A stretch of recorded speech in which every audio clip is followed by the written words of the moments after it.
Hey there, it's Christian from Severn Gaming Network. Welcome to A Drink with Destiny. This is just a very short video where I'm going to pick a topic that we find that we could talk about in Destiny. I'm just going to chat about it for a few minutes whilst I have a cup of tea.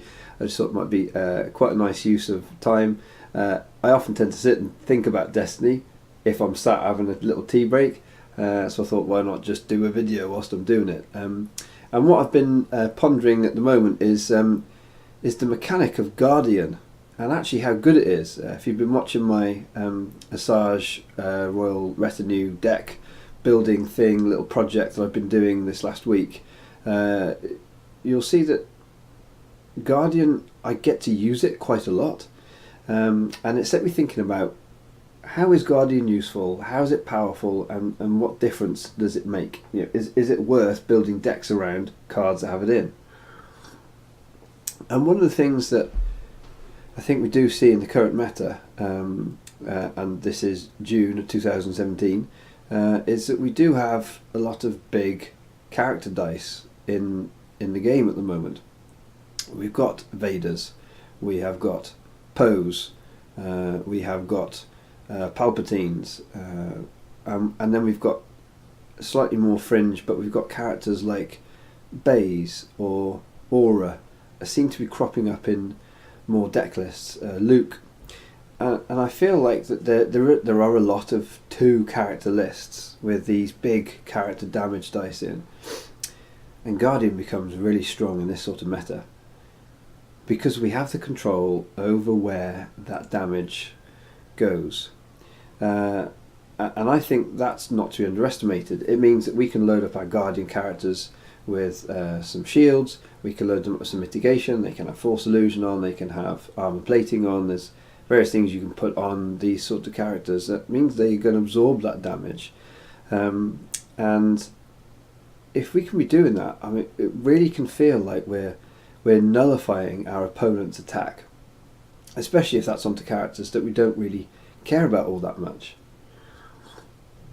Now there is the Awakenings card that is an upgrade that gives the character it's played upon the Guardian keyword. It does cost a resource. As to whether that is a viable include, I'm not really sure. That seems quite expensive for that ability. I love it when we get it passively on a character like Phasma and her, attributing it or granting it to her allies. But I'm not super stoked about it being something. I mean, early days I can remember it was something we did use with Dooku. We'd put that Guardian upgrade on Dooku, and of course we'd have fun with the fact that we can put shields on for every bit of damage that comes in, and if he's guardianing it all, or guardianing one lot of it each round, that could make for quite a big difference. I think the big difficulty that you see with Guardian at the moment in the current set, or this current meta, is that there's a lot of cheating going on. So we can see in my Royal Retinue deck, where I played against a Django Nines combination, and I mean that is a strong combination anyway. But what was painfully obvious was that my Guardian had frequently in the 2 games I played against him very little opportunity to fire off. And when I think about again the big decks that are being played out there, if we say Mo, you generally we're seeing a hit and run, and then using Maz, Poe, and the dice are all getting resolved before we're really getting a chance to draw that damage off. It's nice against Vader Raider until they get fast hands out, and then it becomes again really problematic because they're just going to stick their fast hands straight onto Vader. There's even more and more action cheating because Rey is so very good right now. That's why I think we've seen the rise of Luke Rey recently.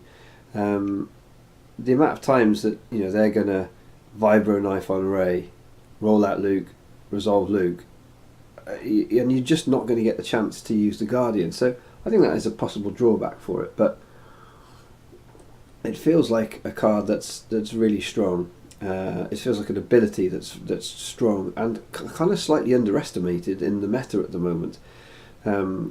I think when you consider as well that it switches off chains, that it takes that control out of the hands of your opponent and decides where it goes. I mean, that, if you think about how powerful as a fundamental ability that is, that's pretty huge. Not getting to decide where your damage goes, that's really difficult to deal with and to effectively employ a strategy around. Anyway, so there's just a few thoughts on the Guardian ability in Destiny, and how I think probably overall it's been slightly underestimated for a long period of time, and I think that it fits interestingly in the meta currently, because we've got lots of big character dice floating around, and we've also got a lot of action cheating floating around, one of which really works in its favour, one of which doesn't.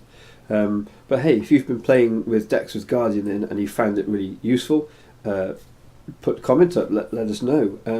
But also equally, if you have been trying to make it work and it's just not been working, I'd love to hear your insight as to why. What kind of decks has it really failed against? Anyway, until next time, keep enjoying Destiny. See you now.